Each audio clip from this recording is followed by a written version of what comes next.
некој кога ќе ме праша леле колку убава кошулјата, и јас ќе бидам многу среќна кога ќе одговорам да, тоа се милеата од баба ми, еве видете како ги направивме, ајде и вие.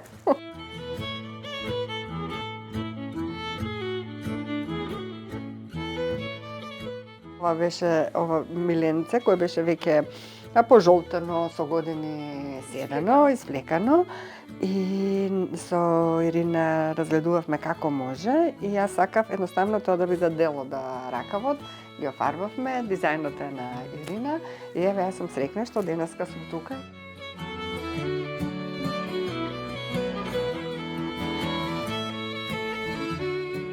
Целта ни е малце да се подигне свесноста и важноста на убавите рачни работи кои седат во нашите домови, кои фаќаат прашина, а кои може да имат голема употребна вредност. Те имаат вредност зашто сте фамилиарно семено богатство, а може да имат и употребна вредност да бидат дел од личната гардероба и мода.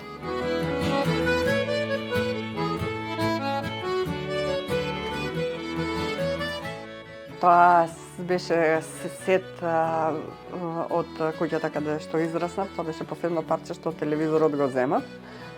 Беше покриен и тие миленциња ги ставив и дојдов кај Ирина, викам ајде сега ќе дизајнираме. И дизајниравме дел од ракави, дел од грб, дел од крагња. И тоа е парче што е по мој избор.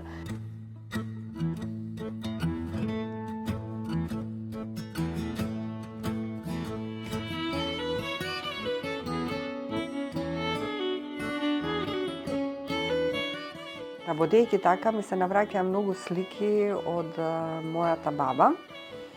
Јас израснав со нејзе, она за среќа имаше еден долг живот, така што имав можност многу приказки и доживувања да имам со нејзе. И ми остана оние моменти каде што баба ми заедно со други баби, комшики, пријателки, роднини плетеа, везеа, пееа.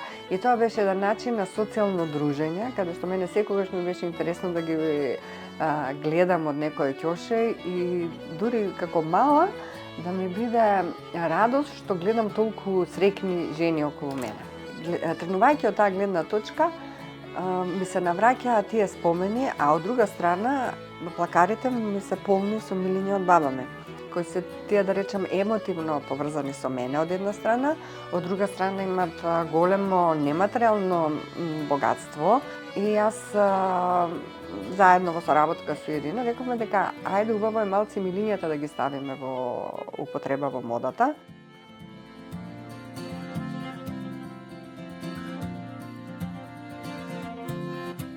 Беше навистина многу интересно, особено кога првите миленца што ми ги донесе Емилија беа толку со штирак што никако не можев да го исперам, затоа што на пример мојата генерација нема искуство со вакви работи, јас немам сеќавање од мојата баба дека ги користела овие работи, па толку пати го потопува во вода, го перев и тоа едноставно толку беше тврдо како картон.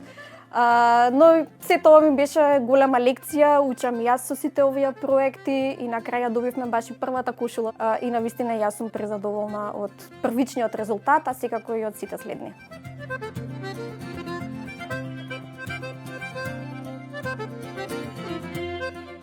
Модната индустрија со сите трендови полека знае да го изгуби на моменти својот лик, а со ова се дава таа некоја индивидуалност и уникатна нота, кој што секој си ја носи, особено ако тоа миленце е изработено од нивната баба, мајка, значи ако има сентименталната приказна, а на крајот на денот сентименталната приказна нема цена.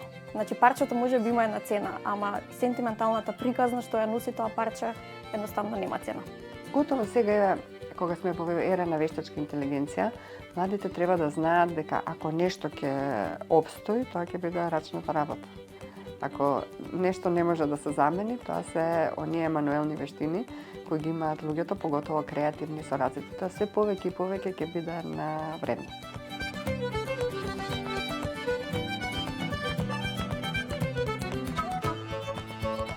Сите парчиња во нашиот плакар кои ги имаме, може да ги направиме интересни, ако ета ги однесеме на бојаџија, да им смениме бојата доколку имаат некоја дамка.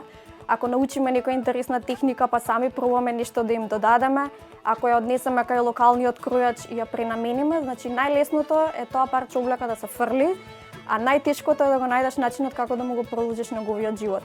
Донирањето кај нас исто се смета како чекор 1 за вакви работи, но и тоа не е секогаш решение, туку треба првично да се запрашаме самите како може да го направиме повторно интересно за нас.